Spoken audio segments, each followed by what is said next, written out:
Hello दोस्तों, आप कैसे हैं। मैं उम्मीद करता हूं आप अच्छे होंगे और लगातार आप मेरे वीडियो देख भी रहे होंगे।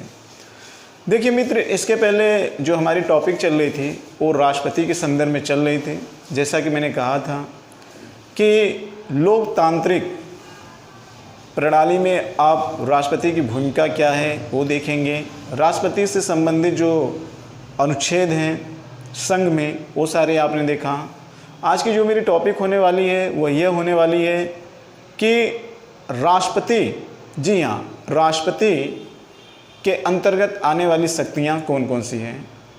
ठीक है, आने वाली शक्तियाँ कौन कौन सी है। आज उन सारी शक्तियों के बारे में हम देखेंगे कि राष्ट्रपति के अंतर्गत कौन कौन सी शक्तियाँ आती हैं। या तो राष्ट्रपति का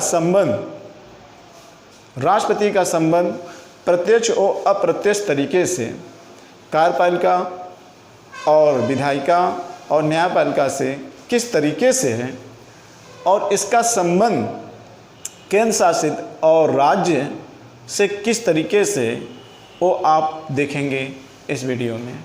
क्लियर। तो शक्तियों के रूप में मैं आपको उस दिन बताया था कि राष्ट्रपति के अंतर्गत आने वाली कौन कौन सी शक्तियां हैं। तो राष्ट्रपति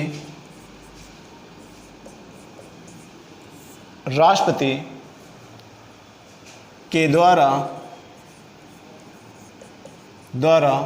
उपयोग की गई शक्ति,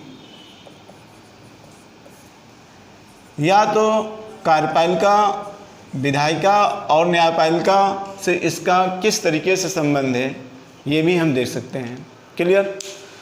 तो आइए आज हम राष्ट्रपति से संबंधित कार्यपालिका संबंधित शक्ति देखेंगे। देखिए, राष्ट्रपति का संबंध कार्यपालिका की शक्ति से किस तरीके से है। तो कार्यपालिका के रूप में हम देखेंगे, कार्यपालिका के रूप में अगर हम देखें तो कुछ अनुच्छेद आपको ध्यान में रखने होंगे जिससे कि आपको पता चलेगा। क्लियर। अब ये कौन कौन से हैं, पहले हम देखेंगे अनुच्छेद नंबर 75। अब देखिए अनुच्छेद नंबर 75 में अगर हम बात करें तो इसमें ये कि राष्ट्रपति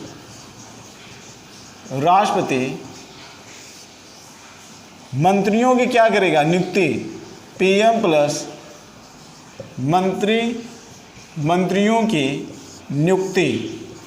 ठीक है, नियुक्ति। इस अनुच्छेद का भाव ये है कि राष्ट्रपति प्रधानमंत्री की सलाह पर अन्य मंत्रियों की क्या करता है, नियुक्ति करता है। अन्य मंत्रियों की क्या करता है, नियुक्ति करता है। ये चीज़ आप ध्यान से देखिएगा। तो 75 में राष्ट्रपति कहीं ना कहीं 75 के माध्यम से कार्यपालिका शक्ति का यहाँ पे क्या कर रहा है, उपयोग कर रहा है। क्लियर। कार्यपालिका की शक्ति का यहाँ पे क्या कर रहा है, उपयोग कर रहा है। दूसरे रूप में अगर हम देखें तो एक अनुच्छेद है, आप देखेंगे 76। अनुच्छेद नंबर 76 के तहत, अनुच्छेद नंबर 76 के तहत महान्यायवादी, अनुच्छेद नंबर 76 के तहत महान्यायवादी की क्या करता है, नियुक्ति करता है। अब ध्यान से देखिएगा, महान्यायवादी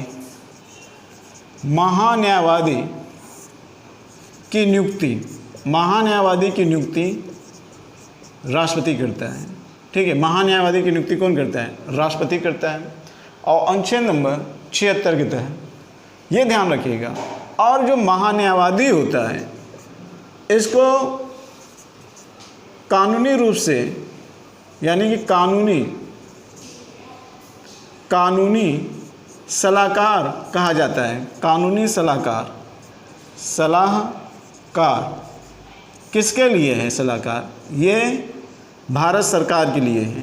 ठीक है, और इसकी नियुक्ति कौन करता है, राष्ट्रपति करता है। ये चीज़ ध्यान में रखिएगा। तो कार्यपालिका के अंतर्गत अनुच्छेद नंबर 76 भी आता है। दूसरी चीज़, अनुच्छेद नंबर 78 ये कहता है, अनुच्छेद नंबर 78 ये कहता है कि जो प्रधानमंत्री होगा, प्रधानमंत्री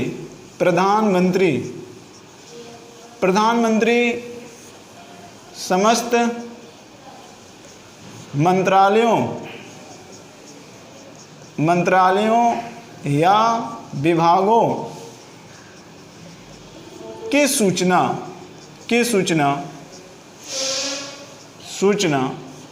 राष्ट्रपति तक पहुंचाएगा। राष्ट्रपति तक पहुंचाएगा। तो राष्ट्रपति तक पहुंचाने का कार्य कौन करेगा? राष्ट्रपति तक पहुंचाने का कार्य जो करेगा वह प्रधानमंत्री करेगा। किसको? राष्ट्रपति को। क्लियर? तो यहां पर आप देख रहे हैं कि कार्यपालिका संबंधी ये सारी शक्ति का उपयोग कौन कर रहा है? राष्ट्रपति कर रहा है। क्लियर?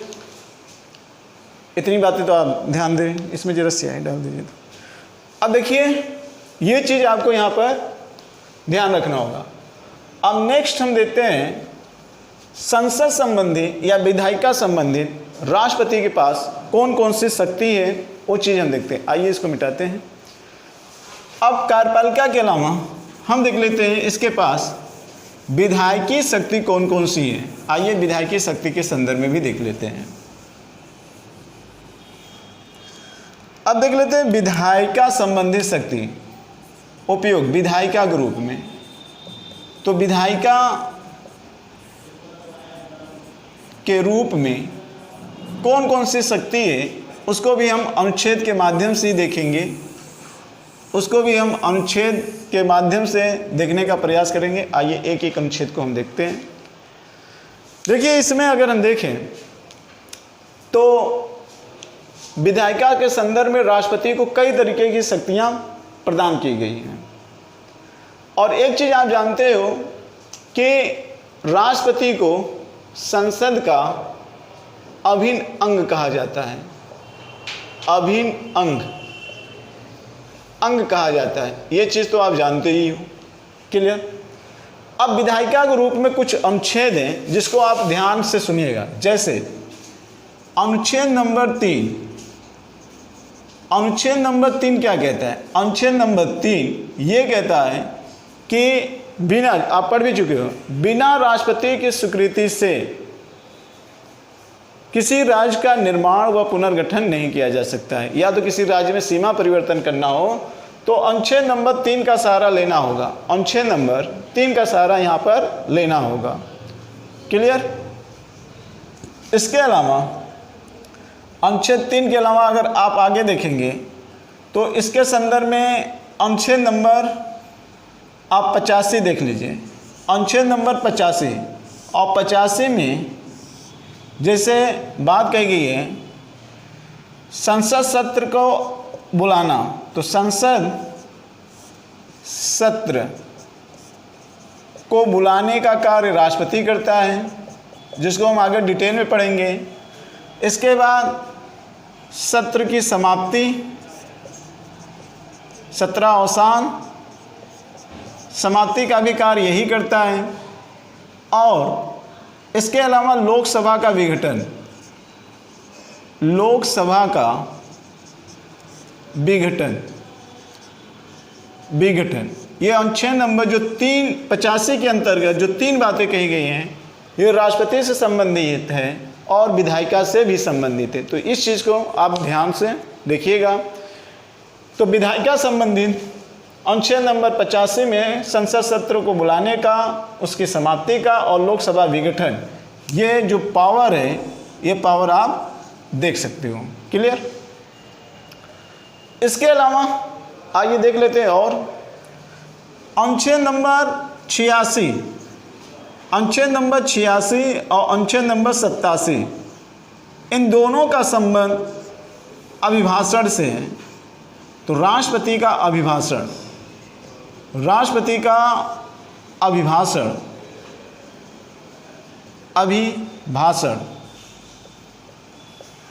ठीक है, यहाँ पे सामान्य अभिभाषण और यहाँ पर विशेष अभिभाषण की बात की जाती है। तो ये विधायिका संबंधी शक्ति है जो अनुच्छेद नंबर 86 और 87 के अंतर्गत हम राष्ट्रपति को शक्ति के रूप में देखते हैं, उसके पावर के रूप में देखते हैं। और किस रूप में? विधायिका के रूप में। आइए आगे हम चर्चा कर लेते हैं, अनुच्छेद के ही माध्यम से देखते हैं सारी चीज़ों को। अनुच्छेद नंबर 86 और 87 के अलावा एक और इम्पॉर्टेंट अनुच्छेद है, अनुच्छेद नंबर 108। ध्यान से सुनते जाइएगा। अनुच्छेद नंबर 108 में संयुक्त अधिवेशन की बात की जाती है। जी हाँ, संयुक्त अधिवेशन। संयुक्त अधिवेशन की अगर हम बात कर लें मित्र, तो संयुक्त अधिवेशन की बैठक बुलाने का अधिकार राष्ट्रपति को होता है, जिसको आगे हम डिटेल से पढ़ेंगे। लेकिन यहाँ पर आपको ये बताना चाहता हूँ कि वो कौन कौन से अनुच्छेद हैं जिन अनुच्छेदों के माध्यम से राष्ट्रपति को एक पावर मिला है, एक शक्ति मिला है। ठीक है, वो सारी चीज़ें हम आपको यहाँ पर दिखा रहे हैं। ठीक है, तो संयुक्त अधिवेशन, अनुच्छेद नंबर 108 के तहत संयुक्त अधिवेशन। तो संयुक्त अधिवेशन की बैठक बुलाने का कार्य कौन करता है? राष्ट्रपति करता है। ये चीज़ आप ध्यान में रखिएगा। और ये भी एक विधायिका शक्ति ही है राष्ट्रपति को, यानी कि विधायिका के रूप में यहाँ पे राष्ट्रपति कार्य कर रहा है। ठीक है, इस तरीके से अगर आप पढ़ोगे तो आपका सारा कॉन्सेप्ट क्लियर हो जाएगा। अब अभिभाषण क्या होता है, संयुक्त अधिवेशन क्या होता है, अब इस सब के बारे में डिटेल से जब हम संसद पढ़ेंगे, कार्यपालिका पढ़ेंगे, तो उस अनुच्छेदों से हम सारी चीज़ें डिटेल में पढ़ेंगे। लेकिन कुछ पॉइंट मैं बताता चलूँगा। जैसे संयुक्त अधिवेशन का मतलब, जब साधारण विधेयक को लेकर संसद के दोनों सदनों में गतिरोध की स्थिति उत्पन्न हो जाती है, तो ऐसे स्थिति में राष्ट्रपति संयुक्त अधिवेशन बुलाता है। क्लियर? यहाँ पर इतना ही जानिएगा। ठीक। और अभिभाषण जब संसद की प्रथम बैठक होती है, लोकसभा का चुनाव होता है, प्रथम बैठक होती है, तो उस समय राष्ट्रपति के द्वारा अभिभाषण दिया जाता है। और कभी कभी अभिभाषण राष्ट्रपति उस समय भी देता है जब संसद सत्र का अवकाश होता है, या उसको ये लग जाए कि इस समय ज़रूरी है संसद सत्र को बुलाना और अभिभाषण देना, तो वहाँ पर भी उस कंडीशन में राष्ट्रपति दे सकता है। जैसे कि संयुक्त अधिवेशन, यहाँ पे भी राष्ट्रपति अभिभाषण देता है। और जब लोकसभा का चुनाव गठित होता है, उसकी प्रथम बैठक होती है, तब भी राष्ट्रपति का अभिभाषण होता है। लेकिन अभिभाषण के रूप में जो उपयोग अनुच्छेद किया जाता है वो 86 और 87 किया जाता है। 87 में विशेष अभिभाषण और 86 में सामान्य अभिभाषण। 86 में आप ऐसे कर सकते हैं, जब लोकसभा का चुनाव होता है, उसकी प्रथम बैठक होती है, विशेष रूप से उस समय राष्ट्रपति के द्वारा अभिभाषण प्रस्तुत किया जाता है। क्लियर? तो ये चीज़ें आपको समझ में आ गई होगी। अब हम आते हैं आगे। इस अनुच्छेद के अलावा और भी अनुच्छेद हैं, जैसे देख लेते हैं अनुच्छेद नंबर 108 के अलावा अनुच्छेद नंबर 110। और अनुच्छेद नंबर 110 में मित्र धन विधेयक है। ध्यान से सुनिएगा, धन विधेयक। और अनुच्छेद नंबर 110 में धन विधेयक है। इसमें यह कहा गया है कि बिना राष्ट्रपति के स्वीकृति से धन विधेयक को संसद में प्रस्तुत नहीं किया जा सकता है। संसद में प्रस्तुत नहीं किया जा सकता है बिना राष्ट्रपति की स्वीकृति से धन विधेयक को। क्लियर? अब हम आगे देख लेते हैं कुछ और चीज़ें हैं, जैसे अनुच्छेद नंबर 110 के अलावा आइए देख लेते हैं अनुच्छेद नंबर 111। अनुच्छेद नंबर 111 में वार्षिक वित्तीय वितरण की बात की गई है। वार्षिक, इसी को आप बजट भी कह सकते हो। वार्षिक वित्तीय वितरण की बात की गई है। तो वार्षिक वित्तीय वितरण की बात अनुच्छेद नंबर 111 में कही गई है। और ऐसा कहा गया है कि वार्षिक वित्तीय वितरण को प्रस्तुत कौन करता है संसद में? वित्त मंत्री। अब वित्त मंत्री के द्वारा अगर वार्षिक वित्तीय वितरण को संसद में प्रस्तुत किया जाएगा, तो वित्त मंत्री किससे इजाज़त लेगा? तो वित्त मंत्री राष्ट्रपति से स्वीकृति लेगा। किससे लेगा? राष्ट्रपति से स्वीकृति लेकर प्रस्तुत करेगा। राष्ट्रपति से स्वीकृति लेकर प्रस्तुत करेगा संसद में। कौन? वित्त मंत्री।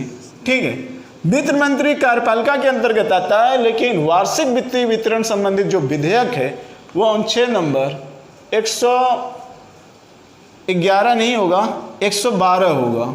ये ध्यान से सुनिएगा, 112 के अंतर्गत आता है वार्षिक वित्तीय वितरण। क्लियर, यहाँ पर ये फोकस करिएगा। अनुच्छेद नंबर 111 में राष्ट्रपति को वीटो पावर दिया गया है। जी हाँ, अनुच्छेद नंबर 111 के तहत राष्ट्रपति को वीटो पावर दिया गया है। तो ये वीटो पावर विधायिका संबंधी राष्ट्रपति के पास शक्ति होती है, वीटो पावर। इस वीटो पावर में 3 तरीके के वीटो पावर होते हैं, एक पूर्ण वीटो, एक निलंबनकारी वीटो और एक पॉकेट वीटो, जिसको हम अनुच्छेद नंबर 111 में पढ़ेंगे। इसमें यह कहा गया है कि अनुच्छेद नंबर 111 के तहत राष्ट्रपति अपने वीटो के पावर का क्या करता है, उपयोग करता है, और ये वीटो पावर साधारण विधेयक में भी कर सकता है और धन विधेयक में भी कर सकता है।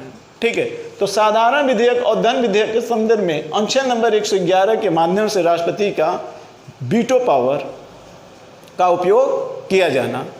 तो वीटो पावर का संबंध किससे, विधायिका की शक्ति से है। वीटो पावर का मतलब ये होता है कि जब संसद के द्वारा, यानी कि लोकसभा और राज्यसभा के द्वारा साधारण विधेयक के माध्यम से कोई कानून पास करके राष्ट्रपति के पास भेज दिया जाता है, तो राष्ट्रपति उस पर 3 तरीके का निर्णय लेता है। या तो वह उस पर सिग्नेचर न करें, किसी तरीके का जवाब न दें, अस्वीकार कर दें एक तरीके से। दूसरे तरीके से निलंबनकारी वीटो में या तो अस्वीकार कर दें या पुनः विचार के लिए क्या कर दें, वापस कर दें।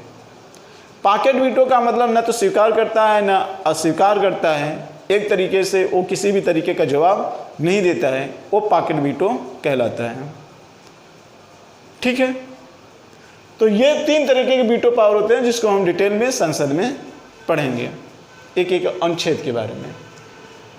इसके बाद देख लेते हैं कुछ और अनुच्छेद हैं। जैसे एक है अनुच्छेद नंबर 117। अनुच्छेद नंबर 117 में वित्तीय विधेयक के बारे में बात की गई। जी हाँ, वित्तीय विधेयक, और इसमें भी कहा गया है कि वित्तीय विधेयक बिना राष्ट्रपति की स्वीकृति से संसद में पेश नहीं किया जा सकता है। यह वित्तीय विधेयक के बारे में यहाँ पर चर्चा होती है। इसके अलावा अनुच्छेद नंबर और इम्पॉर्टेंट है, और वो अनुच्छेद जो है वह 111 के अलावा अनुच्छेद नंबर 123 में राष्ट्रपति के द्वारा अध्यादेश का प्रयोग करना, यानी कि अध्यादेश अनुच्छेद नंबर 123 के तहत राष्ट्रपति अध्यादेश जारी करता है। ये अध्यादेश क्या होता है? अध्यादेश उस समय जारी किया जा सकता है जिस दौरान संसद सत्र नहीं चलता है। जब संसद सत्र न चले और राष्ट्रपति को यह आभास हो जाए कि देश में राष्ट्रीय एकता एवं अखंडता बनाए रखने के लिए अध्यादेश लाना बहुत ज़रूरी है, तो ऐसे स्थिति में राष्ट्रपति के द्वारा अनुच्छेद नंबर 123 का उपयोग करते हुए अध्यादेश को जारी किया जाता है। ठीक है, तो ये विधायिका के रूप में राष्ट्रपति को कई रूप से पावर मिला हुआ है, जिसको आपने इसको देखा। ठीक है, इस चीज़ को आप ध्यान में रखिएगा।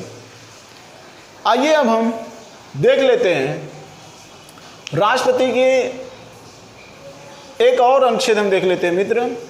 इसमें एक अनुच्छेद और देख लेते हैं। एक होता है अनुच्छेद नंबर 200 और 201, इम्पोर्टेंट है, वो भी देख लेते हैं।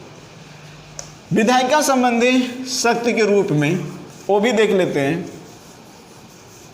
ठीक है, और ये सारे चीज़ आप नोट कर लीजिएगा और इसको समझने का भी प्रयास करिएगा। आगे इन सारे अनुच्छेदों को डिटेल में बताया जाएगा, लेकिन मौखिक रूप से आपको कुछ कुछ ने तो बता ही दिया जा रहा है। देखिए अनुच्छेद नंबर 200 और अनुच्छेद नंबर 201। अब इसमें क्या है? इसमें यह है कि अनुच्छेद नंबर 200 के तहत जब राज्य के विधानमंडल के द्वारा कोई विधेयक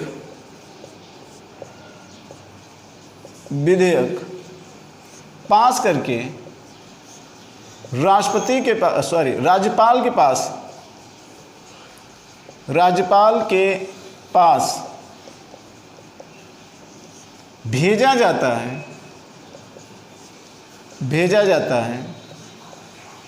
है तो ऐसे स्थिति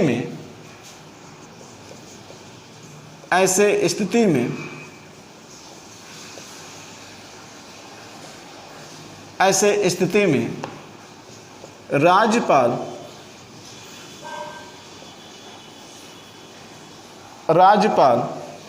इस प्रकार के विधेयक को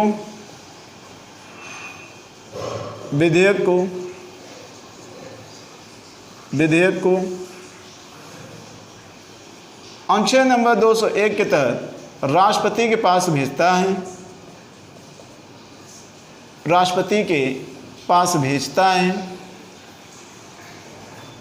अब राष्ट्रपति के पास भेजता है तो राष्ट्रपति के पास भी कई ऑप्शन होते हैं, या तो अस्वीकार कर दें,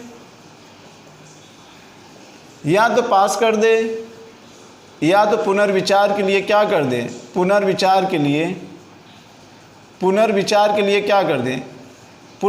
के लिए वापस भेज दें अनुच्छेद नंबर 201 के तहत। लेकिन ध्यान रखिएगा, हर विधेयक को राज्यपाल राष्ट्रपति के पास नहीं भेज सकता है। खासकर वही विधेयक भेजता है जिसका मामला राष्ट्रहित से जुड़ा हुआ है, और यही कारण है कि राज्यपाल को राष्ट्रपति का क्या कहा जाता है, एजेंट कहा जाता है। और राज्यपाल एक तरीके से देखेंगे तो किसके प्रति रिस्पॉन्सिबिलिटी है, राष्ट्रपति के प्रति रिस्पॉन्सिबिलिटी है, और राष्ट्रपति केंद्र का हेड है। इस वजह से राज्यपाल केंद्र का एजेंट भी कहा जाता है, ऐसा कुछ बुद्धिजीवों का कहना है। ठीक है, तो ये विधायिका संबंधी शक्ति हो गई, इस चीज़ को आपने देखा। अब देख लेते हैं मित्र आगे। अगर हम देखते हैं विधायिका के साथ साथ राष्ट्रपति को कुछ न्यायिक से जुड़े हुए शक्तियां भी प्राप्त हैं, वो भी देख लेते हैं कि इसका संबंध किस तरीके से न्यायिक से जुड़ा हुआ है, वो हम देखेंगे। तो एक अनुच्छेद आता है इम्पॉर्टेंट, वैसे तो कई अनुच्छेद हैं जिसका संबंध न्यायपालिका से जुड़ा हुआ है और न्यायिक से जुड़ा हुआ है। तो सबसे इम्पॉर्टेंट है अनुच्छेद नंबर 72। अनुच्छेद नंबर 72 और 72 में राष्ट्रपति को क्षमादान देने की शक्ति प्रदान है। जी हाँ, क्षमादान देने की शक्ति प्रदान है। और इस क्षमादान शक्ति में हम देखेंगे इसको थोड़ा सा डिटेल में। इस क्षमादान देने की शक्ति में अगर हम देखें तो 5 प्रकार से राष्ट्रपति को क्षमादान है। पहला हम देख लेते हैं क्षमा। एक होता है लघुकरण,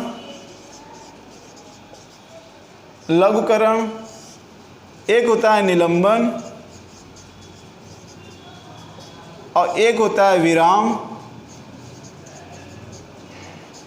और एक होता है परिहार। क्षमादान के अंदर राष्ट्रपति किसी अपराधी की सजा को माफ योग कमी इन्हीं अनुच्छेद के माध्यम से कर सकता है। कोई किसी के द्वारा दया याचिका करने पर राष्ट्रपति किसी अपराधी की सजा में कमी करता है तो इन्हीं 5 के माध्यम से होता है। जैसे अगर आप देखते हैं क्षमा, किसी व्यक्ति को फांसी हो जाए तो उस व्यक्ति के फांसी को, सजा को पूरी तरीके से माफ़ कराने की शक्ति किसके पास होती है? राष्ट्रपति के पास होती है, जबकि ये राज्यपाल के पास नहीं होती है। लघुकरण का मतलब ये होता है कि सजा को क्या कर देना, मात्रात्मक रूप से जो सजा है उसमें क्या कर देना, कमी कर देना, सजा में कमी। निलंबन का भी मतलब एक तरीके से कि जो दंड की कठोरता है उस कठोरता में कमी कर देना, लेकिन मात्रा में कमी न करना। मात्रा में कमी न करना। विराम का मतलब है कि विशेष परिस्थिति में, विशेष, ध्यान रखिएगा, विशेष परिस्थिति में, विशेष परिस्थिति में सजा को यहाँ क्या कर दिया जाता है, विशेष परिस्थिति में सजा को यहाँ पर मात्रात्मक कमी किया जाता है, मात्रात्मक कमी। तो मात्रात्मक जो कमी की जाती है वो विशेष परिस्थिति में की जाती है। ये चीज़ आप ध्यान में रखिएगा कि विराम में विशेष परिस्थिति में मात्रात्मक कमी की जाती है, लेकिन ध्यान रहे प्रकृति में किसी भी प्रकार की कमी नहीं की जाती है। तो यहाँ पर प्रकृति में किसी भी प्रकार की कमी नहीं की जाती है, ये ध्यान से सुनिएगा, प्रकृति में कमी नहीं की जाती है। और परिहार में इसमें मात्रात्मक कमी की जाती है, मात्रात्मक कमी की जाती है, लेकिन इसमें विशेष परिस्थिति जैसा शब्द यूज नहीं किया गया है, विशेष परिस्थिति शब्द यूज नहीं किया गया है। परिहार में मात्रात्मक कमी की जा सकती है। अब आपके सामने सजा को लेकर दो चीज़ें आ रही हैं, एक प्रकृति में और एक मात्रात्मक में।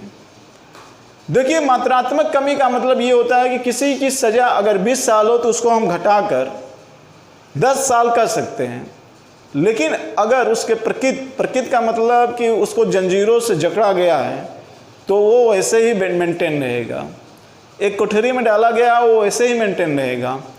लेकिन सज़ा की जो मात्रा है 20 साल से 10 साल कर दी। और कुछ में कहा गया है कि इसके प्रकृति में भी परिवर्तन कर दिया जाता है। तो प्रकृति में अगर कठोरता में कमी कर दिया गया, यानी कि प्रकृति में कमी कर दिया गया, लेकिन मात्रात्मक में कमी नहीं होता है। इसका क्या मतलब? इसका मतलब ये है कि जंजीर हटा दी जाएगी, काल कोठरी से बाहर निकाल दिया जाएगा, थोड़ा से मानवता होने के नाते मानवता जैसा व्यवहार किया जाएगा, लेकिन सज़ा में मात्रात्मक में कोई कमी नहीं होगी। बेड़ियों से मुक्त कर दिया जाएगा, थोड़ा घूमने टहलने के लिए दिया जाएगा कैंपस में, एक कमरे से दूसरे कमरे, लेकिन सज़ा की जो समय सीमा है वो उतनी ही रहेगी। तो इस तरीके से राष्ट्रपति के द्वारा क्षमादान देने की शक्ति यहाँ पे मिली हुई है अनुच्छेद नंबर 72 के तहत। किसके तहत? अनुच्छेद नंबर 72 के तहत। तो ये चीज़ें आपको याद होना चाहिए। वहीं दूसरी तरफ अगर राज्यपाल की बात करें तो अनुच्छेद नंबर यहाँ पे जो राज्यपाल आएगा 261 के तहत, 261 नहीं होगा, राज्यपाल के संदर्भ में अनुच्छेद नंबर 161 के तहत, 161 के तहत क्षमादान देने की शक्ति दी गई है। क्लियर? तो ये कैसी शक्ति होगी? ये शक्ति होगी न्यायिक शक्ति के रूप में क्षमादान देने की शक्ति। क्लियर? आइए आगे देखते हैं। अगला अगर हम देख लें तो कुछ अनुच्छेद एक और है, जैसे न्यायपालिका के रूप में राष्ट्रपति को ये अधिकार दिया गया है कि अनुच्छेद नंबर 143 के तहत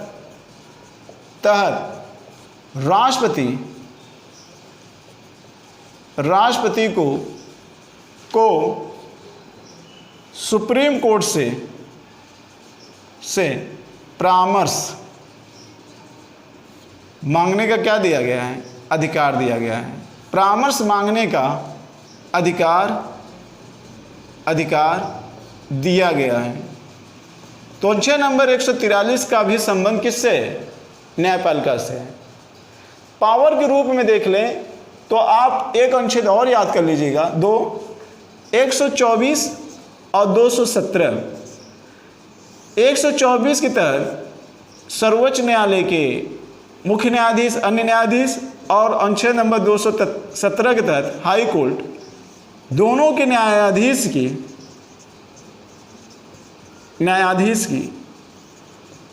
नियुक्ति कौन करता है? नियुक्ति राष्ट्रपति के द्वारा की जाती है। राष्ट्रपति के द्वारा की जाती है। राष्ट्रपति के द्वारा की जाती हैं। तो ये चीज़ें आप देखें कि अनुच्छेद नंबर 124, 217, 161 और 143 और 72 का संबंध न्यायपालिका से भी है। इसके अलावा राष्ट्रपति को अन्य कई प्रकार की शक्तियां और दी गई हैं, जिसको अभी हम आगे देखेंगे। जैसे उसके अन्य शक्तियों में और सारी शक्तियां हैं, जैसे राजनयिक शक्ति, सैन्य शक्ति। इसके अलावा आप देखेंगे विभिन्न प्रकार के आयोगों को लेकर उसकी शक्ति, और राष्ट्रपति की स्वविवेक पर आधारित शक्ति। तो स्वविवेक पर आधारित कौन कौन सी शक्तियां हैं, अन्य और कौन कौन सी शक्तियां हैं, उन सारे बिंदुओं को हम नेक्स्ट वीडियो में देखेंगे। ठीक है, तो इसी के साथ इस वीडियो का मैं समापन कर रहा हूँ। नेक्स्ट टाइम एक नए वीडियो को लेकर हम आपके सामने फिर उपस्थित होंगे। इसी के साथ जय भारत, जय हिंद।